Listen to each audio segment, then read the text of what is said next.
안녕하세요. 국민의힘 당대표 한동훈입니다.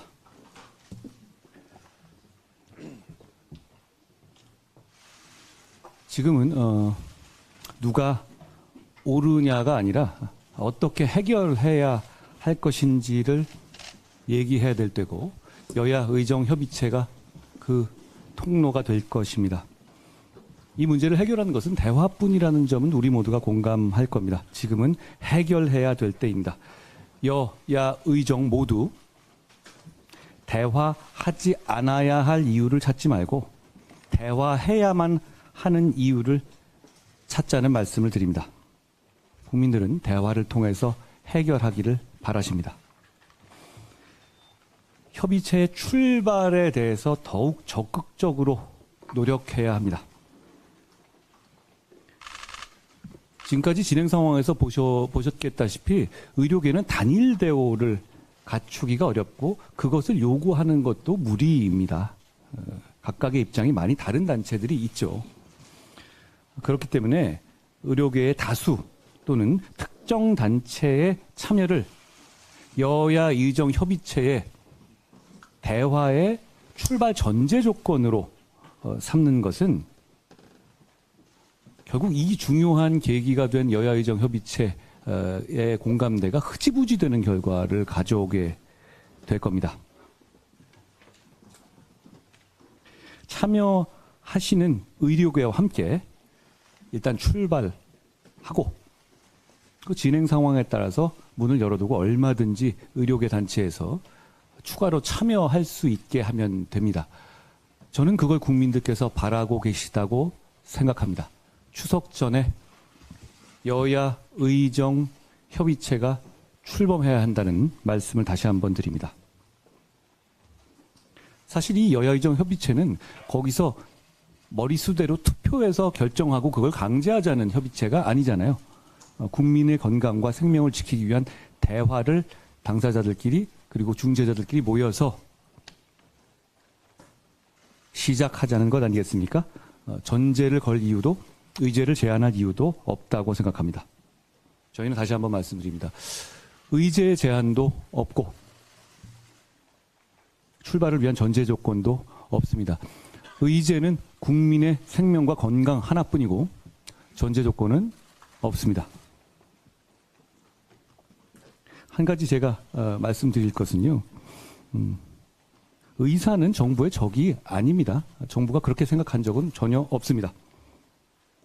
정부도 의사의 적이 아니죠. 의료계는 오랜 역사 동안 국민의 건강과 생명을 지키는데 정말 중요한 역할을 해오셨고 그 일을 잘 해오셨습니다. 그렇기 때문에 존중받아 마땅합니다. 그간 일이 진행되는 과정에서 일부 관계자들이 다소 상처를 주는 발언들이 있었던 것도 사실이었습니다. 그런 발언은 문제 해결에 도움이 안 되고 상황을 악화시킬 뿐입니다. 그런 일이 없어야 한다고 생각하고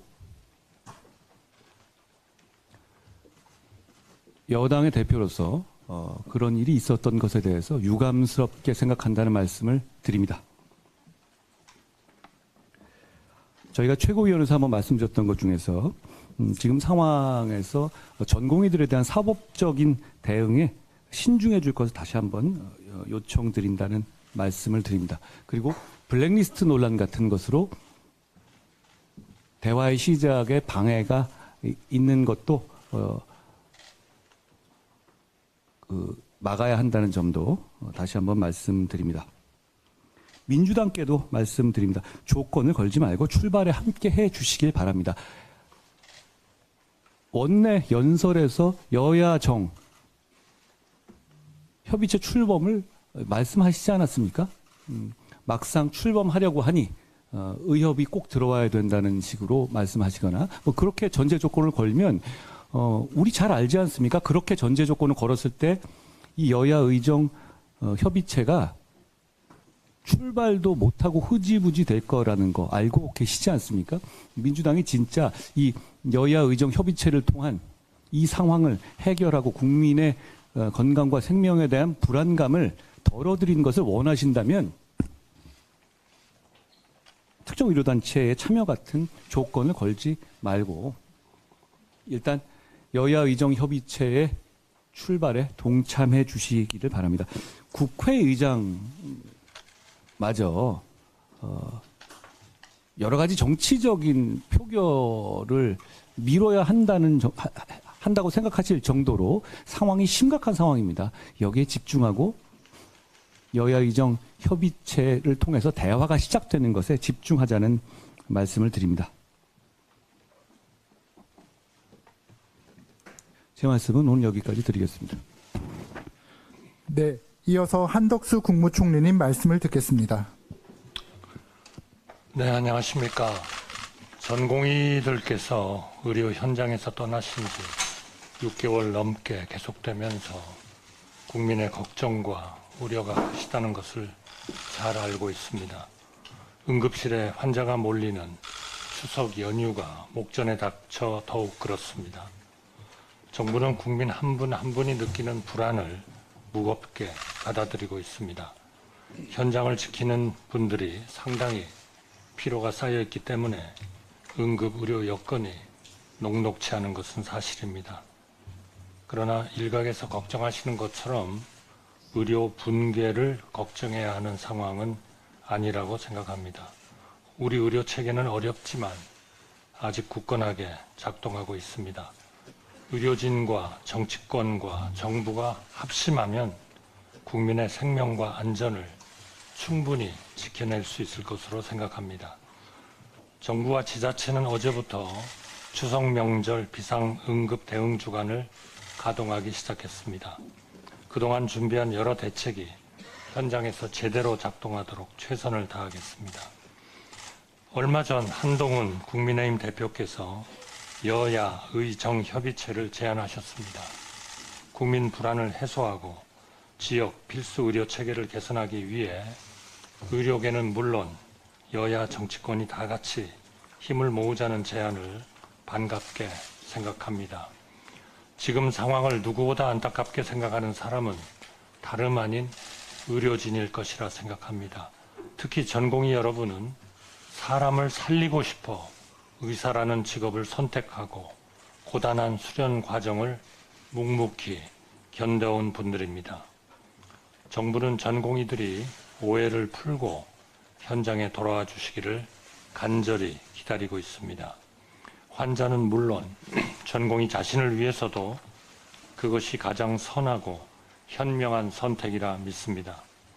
앞으로 여야와 의료계, 정부가 다 함께 대한민국 의료의 발전을 위한 해법을 논의해 나갈 수 있었으면 합니다. 정부는 열린 마음으로 의료계와의 대화를 기다리고 있습니다. 국민이 고개를 끄덕이실 수 있는 해법을 힘을 합쳐 하찾아 나갈 수 있기를 기대합니다. 개혁을 미루면 머지않아 더 큰 대가를 치르기 쉽습니다. 역대 정부가 의료개혁을 미룬 탓에 지금 우리 국민이 치르고 계신 비용을 정부는 뼈아프게 생각합니다. 정부와 여당은 겸허하되 심지 굳게 나아가겠습니다. 의료계와 소통하면서 의료 현장에서 국민의 생명을 돌보고 계신 여러분들이 더 나은 환경에서 안심하고 진료하실 수 있도록 정책적 뒷받침을 충실히 해나가겠습니다. 평소보다 적은 인력으로 응급체계를 유지하고 계신 의료진들께 깊은 감사의 말씀을 드립니다. 최선을 다하겠습니다. 감사합니다.